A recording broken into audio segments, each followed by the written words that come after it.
El Evangelio transforma cuando una persona pone su fe en Cristo. Dios obra en nosotros por medio de su Santo Espíritu. Después de la venida del Espíritu Santo, el cumplimiento de la promesa, la iglesia comenzó a crecer. No solo numéricamente, sino también comenzó a crecer en la doctrina, comenzó a crecer en la unidad, en el amor, en el estar unánimes.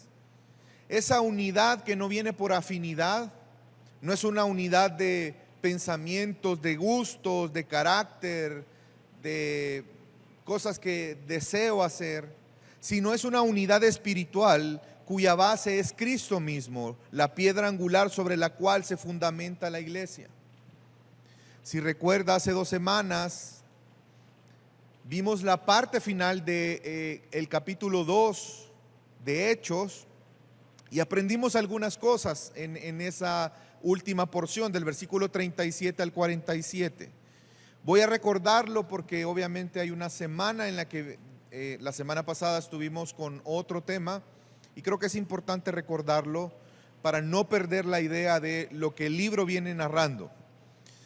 Si recuerdan la predicación bíblica de Pedro, Dios la usó para que los que estaban oyendo pudieran reconocer su condición de pecado.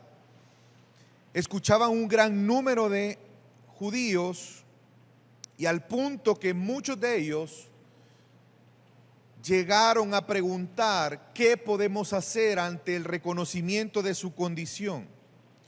Y la respuesta de Pedro fue el arrepentimiento y el bautizarse como una señal de que iban a ser discípulos y estaban dispuestos a seguir a Jesús. Y vemos que Pedro continúa testificando solemnemente y haciendo la exhortación a que crean en Jesús. La consecuencia de una nueva vida será una vida de piedad, de unidad, la cual se manifiesta esa unidad al punto de llegar a la generosidad de tener todas las cosas en común. Vemos que después de la conversión de ese grupo tan grande de personas, 3,000 personas, la iglesia continuó unánime a pesar de que creció de un día para otro de una forma tan grande y había unanimidad en ellos, perseverando en la doctrina de los apóstoles, en la partición de pan, en la comunidad en las casas, en la enseñanza y en la doctrina de los apóstoles. Y ahí nos quedamos.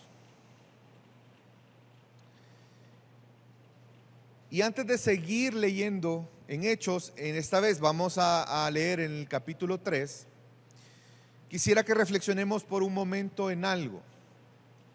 Nosotros todo el tiempo, como seres humanos, estamos asignando valor a las cosas, a las personas, a las situaciones, inclusive a las experiencias. Si usted lo medita por un momento, se va a dar cuenta que todo el tiempo estamos valorando las cosas. ¿Qué hace, por ejemplo, que usted determine qué va a hacer después de estar aquí? Puede tener una lista de 10 cosas, pero ¿qué va a pesar para que usted escoja eso? Lo que usted valore más, eso es lo que va a escoger. ¿Sí? Si usted valora un tiempo en familia, pues aunque probablemente quiera descansar, va a decir, no, primero vamos probablemente a comer en familia, compartamos y después descanso. Si usted valora más el descanso, va a decir, no, vamos a medio como y voy a ir a descansar. Esta semana yo estaba limpiando algunas cosas o algunas cajas que todavía estaban, usted sabe cuando uno se traslada, ¿verdad? Que ahí van algunas cajas que quedan ahí un par de meses. Yo tenía unas cajas con papeles, entonces, pero me dispuse a ordenarlos y había cosas que estaban guardadas que yo mismo me pregunté, ¿y por qué no? ¿Por qué las guardo? Porque me resistí a botarlas y de hecho algunas cosas no las boté, otras sí, otras dije las voy a guardar. Y que le aseguro que si yo se las enseño, usted me diría, no, pastor, bote eso si eso es basura. Y yo mismo me cuestioné por qué las guardo. Y llegué a la conclusión de que muchas de esas cosas tienen que ver están vinculados a aspectos que son importantes para mí. Algunos de ellos tienen que ver con recuerdos, algunos de ellos me hacen pensar en algún momento específico de mi vida o del ministerio, y por eso las valoro. Pero esa valoración la estamos haciendo todo el tiempo. Pero muchas veces nos equivocamos en las valoraciones que hacemos. Muchas veces valoramos cosas que pueden darnos, según nosotros, identidad como seres humanos. Por ejemplo, la marca de una ropa, el modelo de un carro que podamos manejar, el conocimiento profesional que podamos llegar a tener, los logros laborales. Bueno, hay personas que les da identidad la marca del teléfono que utilizan. Pero esa es una valoración equivocada, porque nuestra identidad y valor como seres humanos no está en esas cosas. ¿Le ha pasado que muchas veces cuando quiere regalar algo tendemos a pensar que la persona que va a recibir el regalo lo va a valorar por el valor monetario que el regalo tenga? ¿Le ha pasado? Y muchas veces nos damos cuenta que la otra persona valora más allá del costo del regalo por lo que pueda significar para él. Los que tenemos hijos, nos ha pasado más de una vez que damos un regalo, un juguete al niño, y el niño valora más el empaque del juguete que el juguete mismo. ¿Le ha pasado? Muchas veces nos equivocamos en la forma en que valoramos. Por el contrario, muchas veces nos equivocamos al valorar las cosas, a desvalorar las cosas que sí son importantes. Pero también nos equivocamos cuando queremos ayudar a las personas, porque a veces queremos ayudarles a alcanzar lo que ellos están valorando, cuando realmente quizás lo que ellos quieren alcanzar no tiene tanto valor, y deberíamos de ayudarles a alcanzar otras cosas que realmente son valiosas. Nuestra identidad como seres humanos no está en lo que tenemos, en lo que conocemos, en el apellido que poseemos, en la familia a la que pertenecemos. Nuestro valor como seres humanos está en la imagen de Dios en nosotros. Y como cristianos, el valor, nuestra identidad está en quienes somos en Cristo. Usted y yo, que hemos creído en Jesús, somos hijos de Dios, y es ahí donde está nuestro valor, nuestra identidad. Con la historia en la que vamos a meditar en esta mañana, yo pido al Señor y deseo que nuestra fe en Cristo y la verdad del Evangelio en nuestra vida nos lleve a ser misericordiosos con los que tienen necesidades espirituales, y que prediquemos el Evangelio con fe, para que Dios, conforme a su voluntad, pueda sanar a otros de su incapacidad espiritual y disfruten de una vida de adoración a Él. El título del sermón de esta mañana es: demos a otros lo valioso que tenemos. Vamos a estar en esta mañana en Hechos capítulo 3, y quiero decirle que el texto que vamos a leer, la idea de esta porción es desde el versículo 1 hasta el versículo 26. Sin embargo, creo que es importante verlo más detenidamente, y en esta mañana vamos a estar únicamente del versículo 1 al versículo 10 de Hechos 3. Así que le pido que me acompañe a Hechos capítulo 3. Vamos a leer del versículo 1 al 3 en este momento.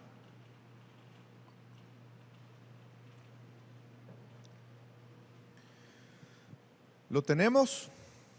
¿Sí? Pedro y Juan subían juntos al templo a la hora novena, la de la oración. Y era traído un hombre cojo de nacimiento, a quien ponían cada día a la puerta del templo, que se llama La Hermosa, para que pidiese limosna de los que entraban en el templo. Y cuando vio a Pedro y a Juan que iban a entrar en el templo, les rogaba que le diesen limosna. Los apóstoles estaban en un día rutinario. Si usted recuerda, Lucas nos menciona en el capítulo 2 que la iglesia, los discípulos, perseveraban unánimemente cada día en el templo. Significa que ellos iban rutinariamente cada día al templo. Y en este acontecimiento se da en una hora en la que había muchas personas reunidas en el templo, porque la hora de la oración era la hora donde más personas se congregaban en el templo, era donde más personas llegaban al templo. Vemos que la iglesia no solamente hacía oraciones individuales, sino comunitariamente hacían oraciones, como lo hemos mencionado antes, por lo que narra Lucas en los primeros 2 capítulos de Hechos. Y vemos que un hombre que tenía una incapacidad física, y quiero que note que Lucas expresa que esa incapacidad física era de nacimiento. No es que tuvo un accidente y quedó cojo, él era cojo de nacimiento. Y él estaba a la puerta del templo. Y si nos detenemos ahí y pensamos un poco en esa persona, usted se imagina qué difícil ha de haber sido tener una incapacidad física en ese tiempo. Si ahora es difícil, porque usted ve barreras arquitectónicas por todas partes donde no se considera a las personas con incapacidad, y a pesar de eso hay aparatos ortopédicos, sillas de ruedas, etcétera, que ayudan a la movilidad de las personas. Imagínense en el tiempo de los apóstoles. La incapacidad era algo tan difícil que no solamente dificultaba a las personas movilizarse, las dificultaba para poder trabajar. Obviamente en ese tiempo no habían trabajos de oficina, no habían leyes laborales que obligaran a las personas a contratar personas con discapacidad. Posiblemente había una imposibilidad para tener una vida social precisamente por esto, porque requería la ayuda de personas para estarlo moviendo y transportando. Y sabemos por el contexto, lo vamos a ver más adelante, que él tenía más de 40 años en esa condición. Y también es importante detenernos en el lugar donde él estaba. Él estaba en la puerta del templo que se denominaba La Hermosa. El templo tenía varias puertas, varios lugares de acceso. La ubicación exacta de esta puerta no se tiene clara, sin embargo, los estudiosos, los exegetas, los historiadores piensan que muy probablemente era la puerta que estaba al este y era una puerta que estaba dentro del templo.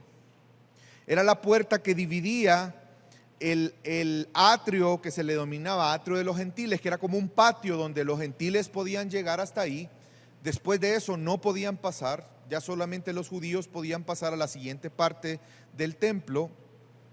Y esta puerta era una puerta muy grande, era una puerta hermosa, ostentosa, era una puerta con planchas de bronce, color corinto, pero también tenía detalles de plata y de oro. También era conocida como la puerta de Nicanor, porque él fue la persona que dio esta puerta para que fuera puesta en el templo. Recuerda que estamos hablando del templo de Herodes. Y esta persona estaba en ese templo. Y la narración nos dice que diariamente él estaba a la puerta. Y él estaba ahí para pedir ayuda a todo aquel que pasaba, para pedir limosna, para esperar ser ayudado por alguien en aspectos materiales, para él poder sobrevivir porque no podía trabajar. Lo interesante es que a pesar de estar en el centro del sistema religioso judío de la época, el lugar más importante, el templo, al parecer las personas, algunas le ayudaban a obtener lo que él pedía, que era dinero. Pero yo le hago una pregunta, ¿realmente esa ayuda resolvía su problema? ¿El dinero que él podía recibir resolvía su incapacidad? No. Probablemente él era un gentil y por eso llegaba hasta esa parte del templo. Y además su condición no le permitía poder entrar al templo. Qué interesante es el contraste de esta puerta majestuosa con elementos de oro y de plata.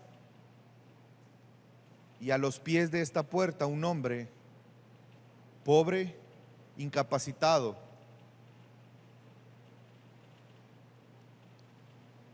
Y ahí él buscaba aliviar un poco su condición.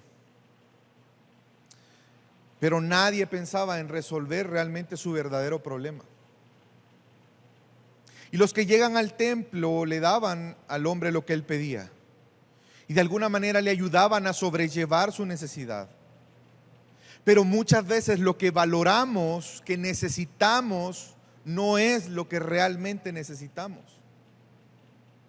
Y muchas veces ayudamos a las personas en la forma que ellos nos piden, pero no consideramos que no es lo que ellos necesitan. Y quiero que vea lo que pasó aquí. Ve pasar a Pedro, ve pasar a Juan y les rogaba que le ayudaran con una limosna. Creo que esta escena la hemos visto. ¿Usted ha visto alguna vez a un incapacitado a la puerta de un templo pidiendo limosna? Sí, ¿verdad que la hemos visto? Por eso es tan fácil para nosotros recrear la escena. ¿Qué hacen algunas personas que pasan? Hay varias actitudes. Muchas personas ni voltean a ver a la persona porque no quieren darle dinero, no quieren tener ese contacto visual. Simplemente es como hacer como que no está. ¿Ya ha visto usted eso? Otros le ayudan pero con desdén. Si tiene un sombrerito, algo ahí, tiran el dinero y ni siquiera vuelven a ver a la persona. Pero miremos cuál fue la actitud de Pedro. Versículo 4. De Pedro y de Juan. Pedro con Juan, fijando en él los ojos, le dijo: míranos. Entonces él estuvo atento, esperando recibir de ellos algo. Para él no era normal eso. Muy seguramente muchos pasaban al lado con indiferencia.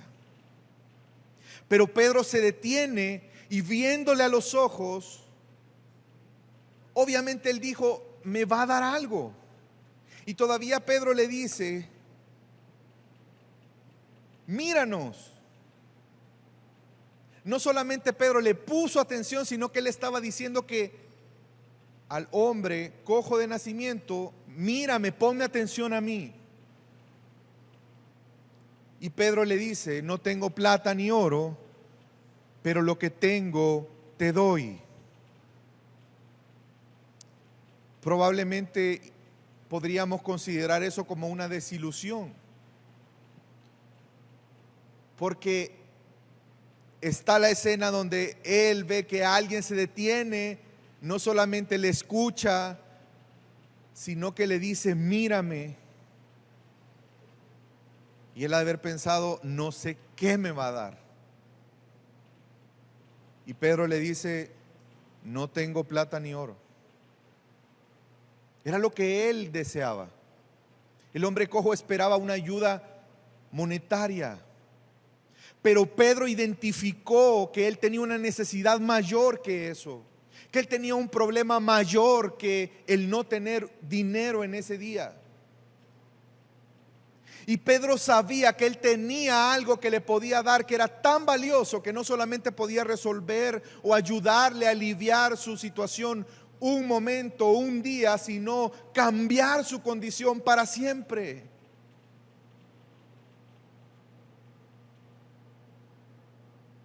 Pedro no le dio lo que el hombre pensaba que necesitaba, algo que era pasajero, que no podría cambiar su condición. Le da algo mucho más valioso que la plata y el oro. Esa plata y oro que estaba en esa puerta.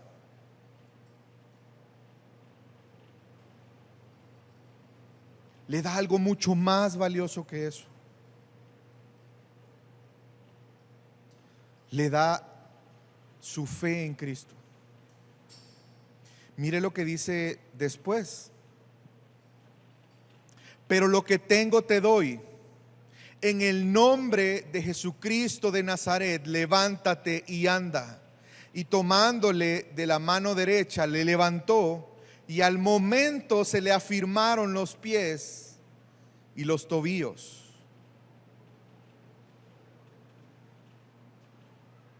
Pedro sabía que si él compartía su fe en Jesús, la condición de ese hombre podía ser cambiada.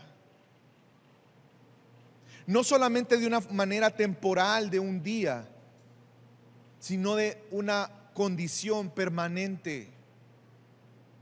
Le toma de la mano y lo levanta.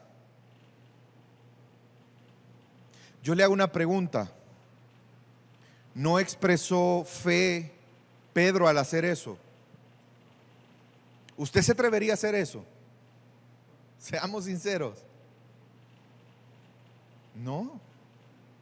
Pedro expresó su fe en Jesús.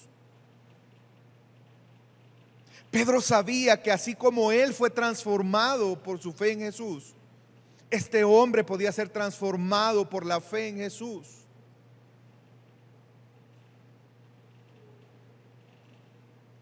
Y vemos que Dios utiliza la fe de Pedro para que su nombre fuera glorificado.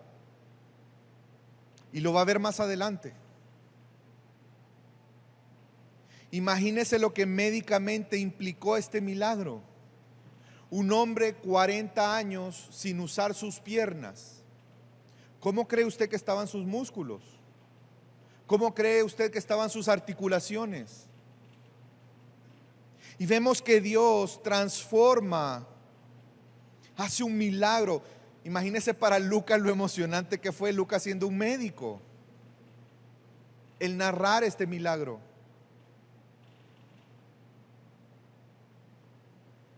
Y de este milagro podemos aprender muchas cosas. Y quisiera que hiciéramos algunas analogías y aplicaciones. Yo creo que es importante que como cristianos no seamos indiferentes a las necesidades de las personas. Pedro se tomó el tiempo de escuchar a este hombre, se detuvo, le prestó atención y le compartió lo más valioso que él tenía. ¿Somos conscientes de la necesidad de las personas que están a nuestro alrededor? ¿O somos como muchos probablemente a los que este hombre vio que le decía, no te puedo atender, no tengo tiempo, tengo que ir a adorar al templo, no tengo tiempo? Imagínese el lugar donde cualquier hombre esperaría recibir ayuda, y la mejor ayuda que se puede recibir en un templo. Y él día con día iba ahí. Muchas veces actuamos en nuestro día a día así. No me refiero únicamente a personas con discapacidad o personas que tengan necesidades económicas. Pero muchas veces escuchamos personas que nos están pidiendo ayuda por la necesidad que ellos creen que tienen, porque tienen un problema matrimonial, porque tienen un problema financiero, porque tienen un problema de alcoholismo, por lo que sea. Y nosotros muchas veces pasamos por largo eso. O muchas veces estamos queriendo resolver el problema, cuando nosotros sabemos que lo que la persona necesita, más que la restauración de su matrimonio, es la restauración de su vida.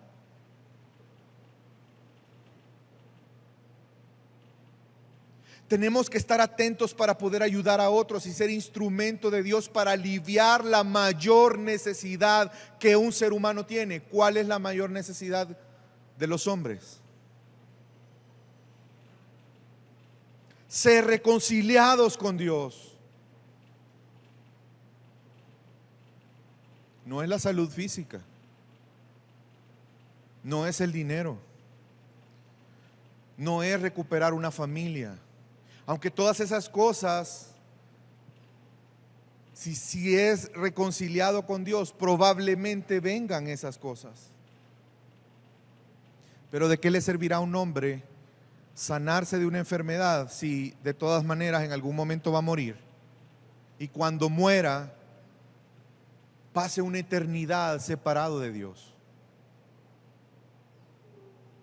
Probablemente una persona no va a sanar, pero si es reconciliado con Dios va a tener esperanza eterna de saber que aunque muera, si cree en Jesús, ciertamente vivirá. Y esto me lleva al segundo punto: demos lo más valioso que tenemos. El cojo esperaba dinero, ayuda monetaria, pero Pedro le da algo más grande que eso. Algo que no aliviaba momentáneamente, algo que no era pasajero, sino algo que iba a cambiar su condición, no solamente por su sanidad, sino porque él iba a ser reconciliado con Dios. Porque se va a dar cuenta más adelante que este hombre tuvo fe en Cristo. La fe de Pedro fue usada para Dios darle fe a este hombre. Y su sanidad no solamente fue física, fue espiritual. No perdamos en la mente, en nuestra mente, la necesidad más grande de los otros. Probablemente muchos de nosotros no tenemos oro y plata para aliviarle los problemas a todo el mundo. Pero tenemos algo más valioso que eso. Y que podemos darlo a todo aquel que está a nuestro alrededor. Amemos, tengamos misericordia. Quiero que me acompañe a 2 Corintios, capítulo 4.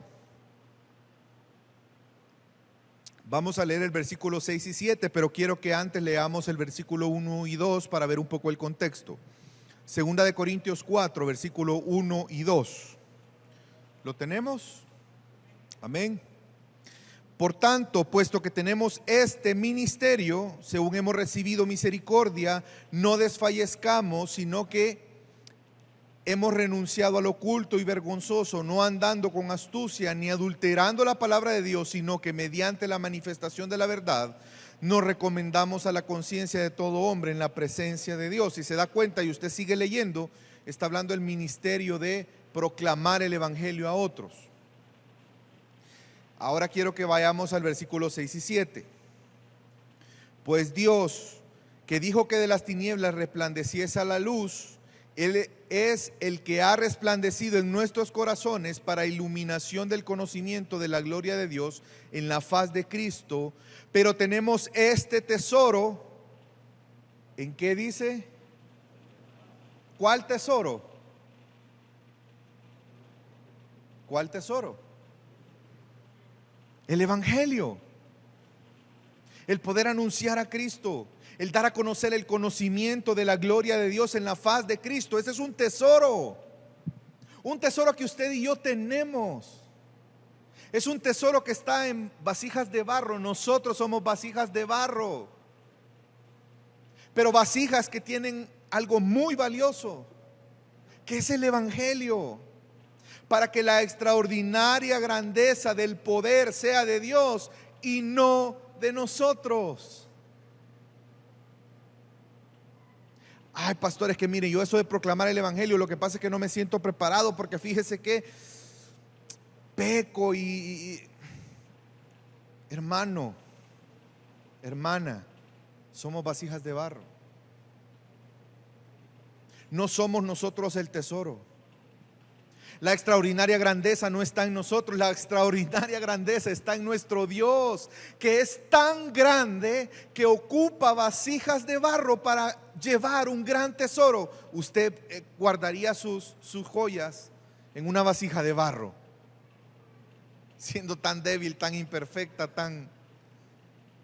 No, pero Dios lo hace. Y eso me lleva al siguiente punto: compartamos el evangelio, pero hagámoslo con fe. La fe de Pedro se puso en evidencia.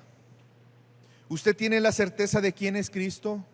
¿Tenemos la certeza de lo que Él ha obrado? ¿Tenemos la certeza que el evangelio es poder de Dios para salvación? Hermanos, compartamos el evangelio sin temor. No se avergüence del evangelio, porque es poder de Dios para salvación de todo aquel que cree. No guarde ese tesoro para usted. Hay miles de cojos espiritualmente que están pidiendo ayuda. Cada vez que una persona vaya y le diga, ay, mira, tengo este problema, proclámele el evangelio. No le dé algo temporal, como esos consejos basados en la filosofía, en la psicología. Eso sería el equivalente a darle unas moneditas. No, ¿sabes qué tenés que hacer en tu matrimonio? Tenés que mejorar la comunicación. Y ¿sabes qué? Acabo de leer un artículo espectacular en el New York Times de la comunicación entre pareja. Te lo voy a mandar. No le dé limosna. Comparte el tesoro que usted tiene.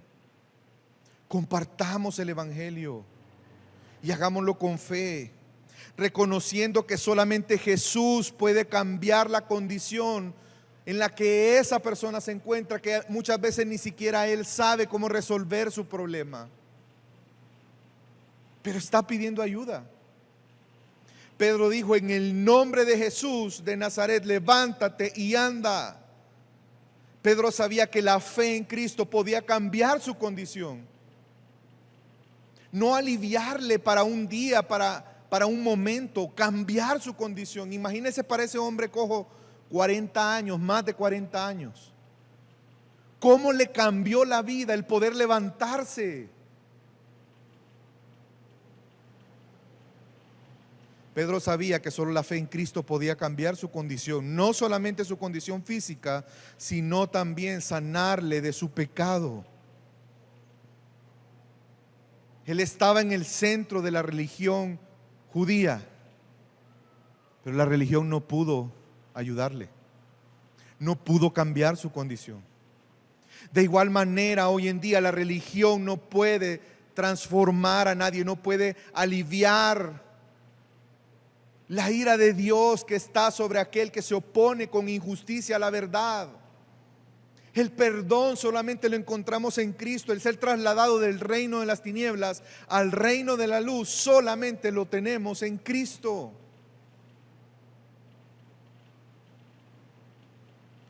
Y quiero que me acompañe a Isaías, capítulo 53. Vamos a leer un texto que ha sido lastimosamente mal entendido y mal enseñado en muchas ocasiones, pero que Pedro tenía claro, y por eso vemos que actúa de la forma en que actúa. Isaías 53, vamos a leer del versículo 1 al 5. ¿Quién ha creído a nuestro mensaje? ¿A quién se ha revelado el brazo del Señor? Creció delante de él como un renuevo tierno, como raíz de tierra seca. No tiene aspecto hermoso ni majestad para que le miremos, ni apariencia para que le deseemos. Fue despreciado y desechado de los hombres, varón de dolores, experimentado en aflicciones, y como uno de quien los hombres esconden el rostro, fue despreciado y no le estimamos. Ciertamente Él llevó nuestras enfermedades y cargó nuestros dolores. Con todo, nosotros le tuvimos por azotado, por herido de Dios y afligido.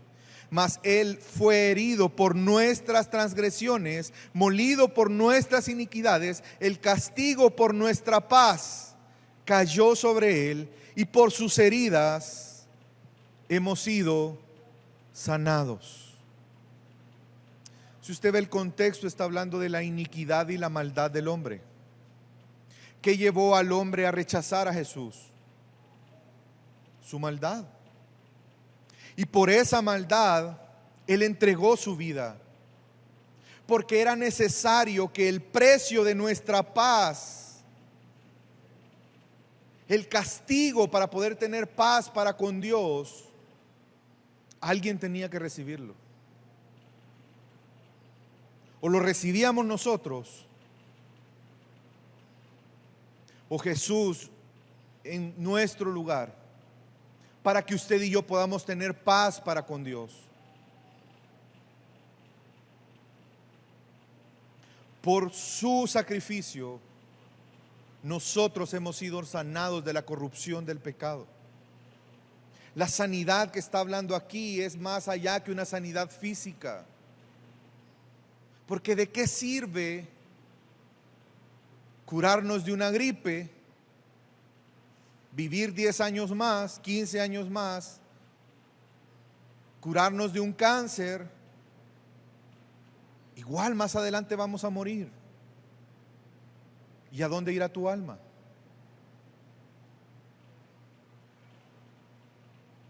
Solo Jesús puede cambiar nuestra naturaleza, de estar muertos e incapacitados para tener comunión con Dios, a estar vivos y tener comunión con Dios. Él ha sido herido por nuestras transgresiones, molido por nuestra maldad. El castigo que merecíamos para poder tener paz para con Dios cayó sobre Él. Para nosotros no era posible alcanzar la paz con Dios. Pero ahora por la fe en Cristo, no solamente tenemos paz para con Dios por medio de nuestro Señor Jesucristo, sino que hemos sido reconciliados con Él. Y no solamente hemos sido reconciliados con Él, sino que ahora pasamos de ser enemigos a ser hijos de Dios. ¡Qué hermoso milagro! Estábamos muertos y ahora estamos vivos juntamente con Él. ¡Qué hermoso milagro! Y otros necesitan ese milagro en su vida. Y usted y yo podemos ser instrumentos de Dios al proclamar el Evangelio. No seamos egoístas, no seamos arrogantes, no seamos indiferentes. Padres de familia que están aquí, nuestros hijos, su más grande necesidad no es la mejor formación académica. Si puede dársela, pues gloria a Dios por eso. Pero esa no es su más grande necesidad. Su más grande necesidad es reconciliarse con Dios. Nuestro matrimonio no necesita una mejor comunicación, no necesita más romanticismo, necesita que Jesús sea el centro del matrimonio. Si una persona se siente agobiada por los problemas que hay en este mundo, su mayor necesidad no es ayudarle a resolver esos problemas. Su mayor necesidad es que tenga su fe en Cristo, porque además en muchos casos no vamos a poder resolverle los problemas a las personas, ni siquiera a nuestros seres amados. Pero sí podemos llevarles a Cristo para que ellos, teniendo la fe en Cristo, sea verdad lo que Jesús nos enseñó. En este mundo tendréis aflicción. Esa es una verdad. ¿Cómo enfrentamos esa aflicción? Jesús lo dijo. En este mundo tendréis aflicción, pero confiad porque yo he vencido al mundo. La respuesta a la necesidad de la gente no es que no tenga problemas, porque eso es algo que no podemos evitar. Pero la necesidad es que pueda confiar en Jesús para que, no importando la situación, no importando los problemas, haya en esa persona esperanza, paz y gozo que solamente Cristo Jesús puede darnos. El caminar de la mano de Dios. Entienda qué diferencia hay entre afrontar un problema yo solo por mis fuerzas, por mis medios, por mi inteligencia, que afrontar ese problema guiado por Dios. Un enfermo, la mayor necesidad no es su sanidad física, que Dios puede obrarla, pero su mayor necesidad, antes que sanar físicamente, es tener fe en Cristo. Es resolver esa enemistad que él tiene con Dios, que le separa de Dios. Los problemas económicos no es el mayor problema de una persona. Es su falta de fe en Cristo Jesús. El mayor problema del hombre es la enemistad con Dios. Y solamente Jesús es la respuesta. Mas Él fue herido por nuestras transgresiones, molido por nuestras iniquidades. El castigo por nuestra paz cayó sobre Él. Y por sus heridas hemos sido sanados, hemos sido reconciliados con Dios. Hemos recibido una nueva naturaleza que nos permite ahora disfrutar de tener comunión con nuestro Dios, nos permite ahora poder glorificarle a Él, vivir para su gloria. ¿Y cuál fue la respuesta de el milagro que recibió este hombre? Volvamos a Hechos 3 y vamos a leer la última parte de la porción que vamos a estar en esta mañana, versículo 8. ¿Qué haría usted si tuviera 40 años sin poder caminar, sin poder ponerse de pie? Creo que todos haríamos lo que este hombre hizo. ¿Qué hizo? Y saltando se puso de pie y anduvo. ¿Usted se imagina la alegría y el gozo que había en él?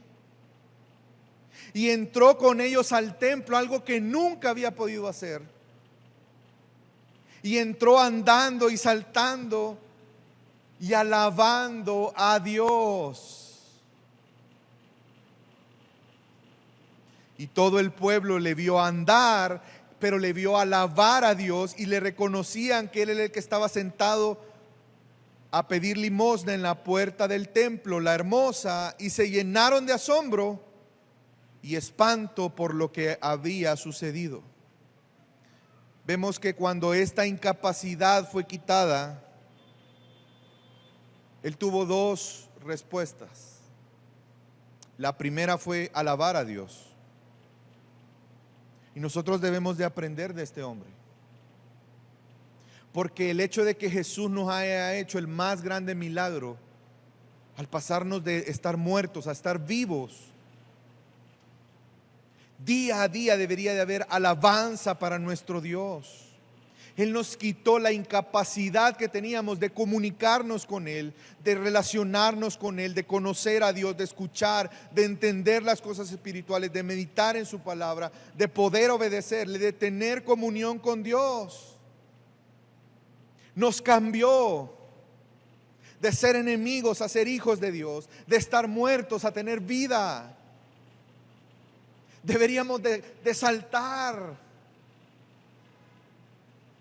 de alegría, de alabar al Señor. Pero se dio cuenta lo segundo que él hizo. Se convirtió en un testigo. Porque él testificó. Todo el pueblo lo vio caminar y alabar a Dios. Y nos vamos a dar cuenta más adelante cómo él testificó de su fe en Jesús. Mi amada familia, no podemos callar. Debemos de con alegría y gozo alabar a nuestro Dios cada día de nuestra vida. Pero también tenemos que testificar de las grandezas de nuestro Dios. Tenemos que proclamar, aconsejar y enseñar a Cristo a todo hombre a fin de poder cada una de esas personas ser presentadas perfectas y maduras, capacitados para toda buena obra en Él, por Él. Yo espero que en esta mañana nuestra fe en Cristo y la verdad del Evangelio en nuestra vida nos lleve a ser misericordiosos con los que tienen necesidades espirituales y que prediquemos el Evangelio con fe para que conforme a su voluntad puedan ser sanados aquellos que escuchan de su incapacidad espiritual y que disfruten de la vida eterna, de una vida de adoración con nuestro Señor, junto con nosotros. Yo espero que esta mañana, mi amada familia, Dios nos remueva la comodidad, que abandonemos el temor y que proclamemos el Evangelio sin temor, sabiendo que no tenemos plata ni oro, pero algo más valioso que eso tenemos y lo vamos a compartir con todos aquellos que lo necesitan. Amén. Vamos a orar.